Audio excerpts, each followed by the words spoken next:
This is our 14th year, and so we started this with the intent of having a fundraiser. Our first year we had about 250 people showed up, and we considered that a big success, but it ran 250 to 300 for a couple of years, and then we invited J.C. Watts. Former congressman. You know, everybody loves JC in this part of the world. Former congressman. Yeah. And so we sold tickets like crazy, and we had to move from the building next door that would hold the smaller crowd into here, and we had about 700 that year. And since then, we have had crowds of 650 to 750 every year, and that gets us good speakers. We've had the governor, the lieutenant governor, all of our senators as speaker, our congressman has been our speaker. So we get good speakers every year, and good speakers, good crowds, good speakers. Oh, this is my fourth or fifth fish fry. The gentleman that organizes it, Leon Farris, was my neighbor. Okay. And he started telling me about it, saying it was the largest gathering of, GOP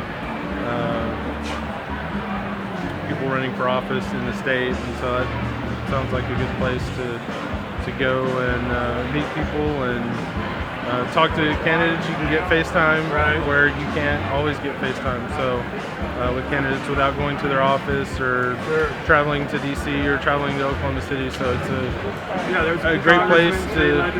Yes, sir. Well, for one, I've never been to a GOP debate. Two, I come up here in support of Dan Fisher. He's got my vote, and I was coming to check out the environment and stuff, but besides that, that's pretty much it.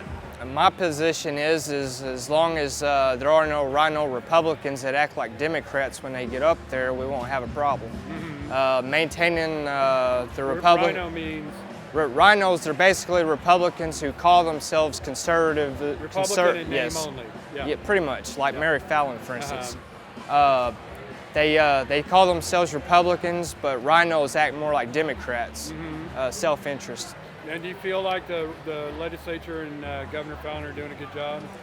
Well, I'm actually disappointed in Fallon over vetoing SB 1552 and vetoing SB 1212. Tell us what those bills were. SB 1552 would have banned abortion in Oklahoma. I called her office and wanted her resignation immediately. And then vetoing SB 1212 would have allowed me to carry a gun inside the lines of Oklahoma, the state lines, but I couldn't cross over into another state without a permit, so really it was pointless to veto the bill anyway, in my opinion. So do you feel like the Republican Party is doing a good job overall? Well, it seems that, but I think there's too much bureaucratic nonsense going on with this last deal on the teachers thing. My deal is I'm for teachers getting pay raises and stuff, but they should go to the to their local school boards for that pay raise. With that said, the politicians just raise our taxes and stuff. That's not the answer. You don't ever raise taxes because that'll kill the economy eventually. Well, the Republican Party obviously has a good lock right now on a lot of the state offices as well as the legislature. But this last year was a pretty tumultuous year for the party and for the state for that matter. So it's going to be an interesting election cycle to see if all those incumbents can hold their position. There's a lot of people that have left office that it'll be an open seat. Tonight's going to be unique in that every one of the Republican governor's candidates are going to be here. So they're telling me about 800 people are going to show up. So I think that it's going to, they're going to ask some tough questions of our candidates, but this is what we're here for. We want to provide this service to the voters. Let them know what Republicans stand for. Well, I think we've got a great field of candidates.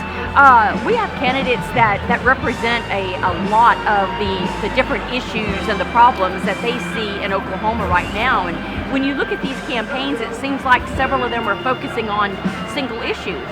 And each one of those issues individually is important, but what's more important is for us as Republicans to take all of those issues and see what we can do to fix them here coming up into the general. And I feel confident we're going to win the election, and it gives us good talking points for what we are going to work on next year.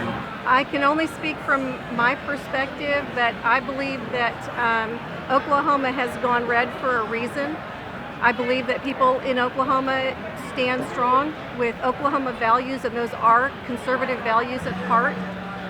We're still, I believe, a pro-life state. We're still a Second Amendment supporting state. We believe in lower taxes and less government and individual freedom. It's going to be an interesting time to see what will happen with this governor's race. I do believe that the Republican values that have come to the forefront in Oklahoma are still strong, and people value those things like the Second Amendment rights, the pro-life issues, having less government intrusion in our lives and lower taxes. I do believe the Republican Party is as strong as it could be.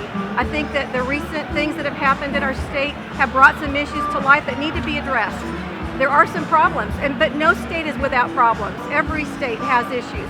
I think if we will work together to resolve those things, we'll come out ahead in November. But I do believe that the Republican Party is going to stay strong in our state.